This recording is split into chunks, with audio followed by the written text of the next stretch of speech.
કે અમે તીર્થંકરની માતા બન્યા છે, તો ભગવાન આપણને જે સંદેશો આપી રહ્યા છે, એમણે આટલું સરસ આપણને જીન શાસન આપ્યું, પરંતુ આજે કળિયુગમાં આવી આટલા બધા આપણને સાધુ ભગવંતો સાધ્વી ભગવંતો આપ્યા, પરંતુ શું આપણે સાચી રીતે સાચી ભાવનાથી જીન શાસનને સાચવી રહ્યા છીએ?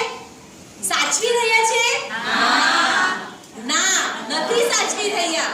અને શું કરી રહ્યા છે? પ્રભુ ઉપરથી જોઈ અને દેવદૂતને મોકલીને નીચે મોકલીને આપણને એક સંદેશો આપે છે કે તમે શું કરો છો? શું તમને અમારા પર ભરોસો નથી?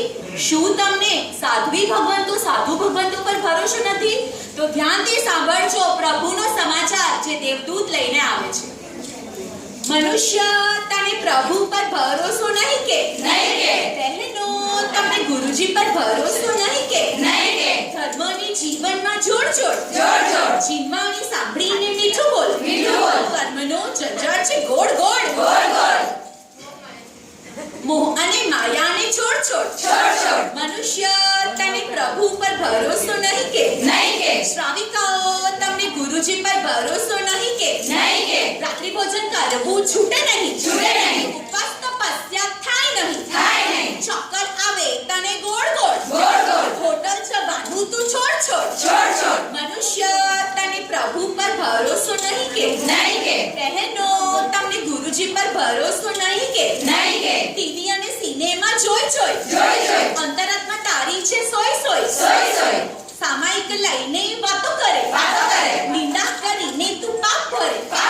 મનુષ્ય તને પ્રભુ પર ભરોસો નહીં કે? નહીં કે. બહેનો, તમને ગુરુજી પર ભરોસો નહીં કે? નહીં કે. ગુરુજીનું વ્યાખ્યાન તું સાંભળ. ધર્મનું ભણનારે તું અભણ. જીન શાસનનું નામ તું રોશન કર. પ્રભુ પર ભરોસો તું કર. ગુરુજી પર ભરોસો તું કર. તો બહેનો, શું તમને પ્રભુ અને ગુરુજી પર ભરોસો છે? તો ચાલો આપણે દેવદૂત સાથે સમાચાર મોકલીએ.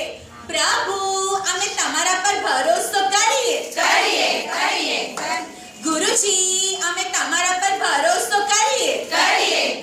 બધા સાથે બોલો, પ્રભુ, અમે તમારા પર ભરોસો કરીએ.